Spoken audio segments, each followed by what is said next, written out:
Hello and good evening my dear friends.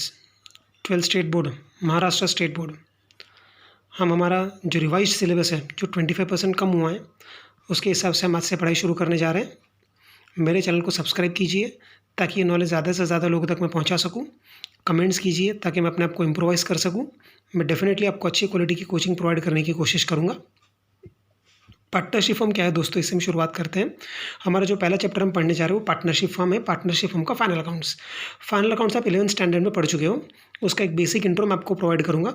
हमने 11th standard में soul trading concern का final account पढ़े थे, अभी हमें पार्टनरशिप फर्म का फाइनल अकाउंट पढ़ना है। फाइनल अकाउंट पढ़ते समय हमें trading account, profit and loss account, balance sheet बिल्कुल वैसे ही बनाना है जैसे हम 11th स्टैंडर्ड में बनाया करते थे। पहले पार्टनरशिप का एक बेसिक इंट्रोडक्शन ले लेते हैं। पार्टनरशिप फर्म एक एंटिटी एंड एक ऑर्गेनाइजेशन है जो इंडियन पार्टनरशिप एक्ट 1932 के अनुसार चलाई जाती है। पार्टनरशिप फर्म में कम से कम 2 पार्टनर्स का रहना ज़रूरी है और ज़्यादा से ज़्यादा 50 लोगों को पार्टनर्स बनाया जा सकता है। ये जो मैक्सिमम नंबर ऑफ पार्टनर्स की लिमिट है 50, ये पार्टनरशिप एक्ट में नहीं लिखी गई, ये लिखी गई कंपनीज एक्ट 2013 के सेक्शन 464 में। पार्टनरशिप में क्योंकि 2 या 2 से ज़्यादा लोग पार्टनर्स होते हैं, इन्वॉल्व होते हैं, तो ये बेहतर है कि उनके बीच में आपस में कोई मिसअंडरस्टैंडिंग ना हो, कोई झगड़े ना हो, कोई लड़ाई ना हो, है ना। तो इसलिए आपस में वो लोग अग्रीमेंट कर लेते हैं।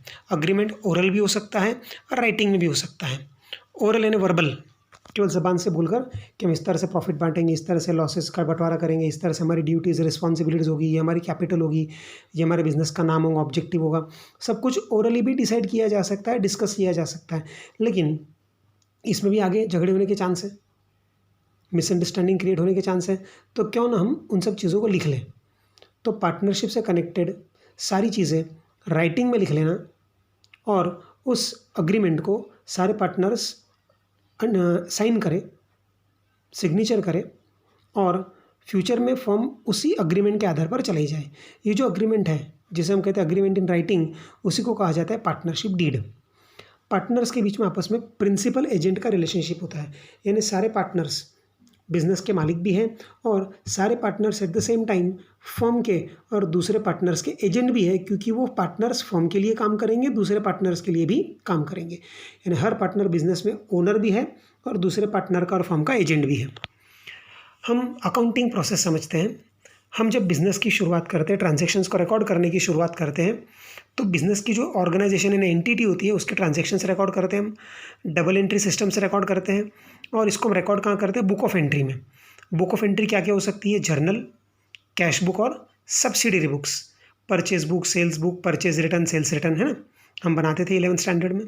फिर हम इन ट्रांजैक्शंस की एंट्री पास करने के बाद उनके हम लेजर में पोस्टिंग करते हैं। पोस्टिंग करके उसकी कास्टिंग यानी टोटलिंग और बैलेंसिंग करते हैं। जब हम टोटलिंग या बैलेंसिंग करेंगे तो लेजर्स में या तो लेजर टैली हो जाएगा या डेबिट बैलेंस बताएगा या क्रेडिट बैलेंस बताएगा। वो जो डेबिट और क्रेडिट बैलेंसेस हैं वो सारे डेबिट बैलेंसेस एक तरफ और सारे क्रेडिट बैलेंसेस एक तरफ ट्रायल बैलेंस की शक्ल में लिख लीजिए। नॉर्मल ये ट्रायल बैलेंस टैली होना चाहिए। अगर ये ट्रायल बैलेंस टैली हो गया तो प्राइमा फेसी हम ऐसा मान लेते हैं कि हमसे अब तक के अकाउंटिंग में कोई भी मैथमेटिकल एरर हुआ नहीं है। आप नोटिस कीजिएगा, हमें जो फाइनल अकाउंट का प्रॉब्लम दिया जाता है उसमें आपको ट्रायल बैलेंस टैली करके ही दिया जाता है, जबकि रियल लाइफ में ऐसा होना ज़रूरी नहीं है ड्यू टू सम एरर्स। फिलहाल हम एरर नहीं हुआ ऐसा मानकर आगे की अकाउंटिंग समझते हैं। ट्रायल बैलेंस बनने के बाद हम इस ट्रायल बैलेंस के आधार पर क्या बनाते हैं? Final accounts. ट्रायल बैलेंस और एडिशनल इन्फॉर्मेशन। एडिशनल इन्फॉर्मेशन यानी एडजस्टमेंट्स।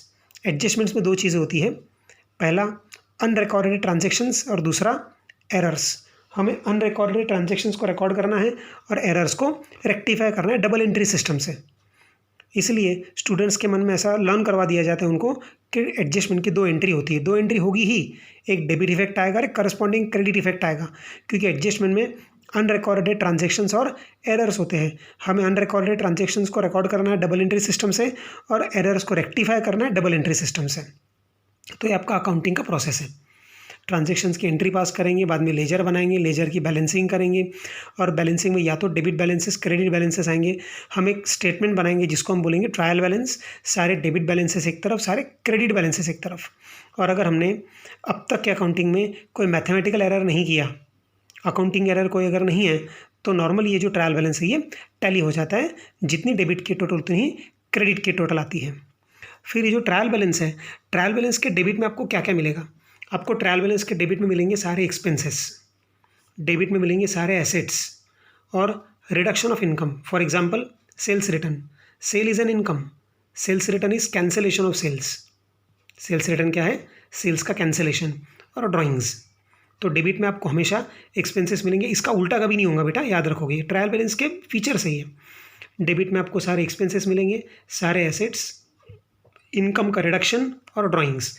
क्रेडिट में क्या क्या मिलेगा? All incomes, all liabilities, reduction of expenses. Example is purchase return, purchase is an expense, purchase return is reduction of expense. Reduction of asset जैसे depreciation provision और capital. तो trial balance के debit में इतनी आइटम आती है और trial balance के क्रेडिट में ये आइटम्स आती है, इसका उल्टा कभी हो नहीं सकता। ये ट्रायल बैलेंस का फीचर है, ट्रायल बैलेंस का नेचर है, इसको ध्यान में रखकर हम फाइनल अकाउंट समझेंगे। Thank you.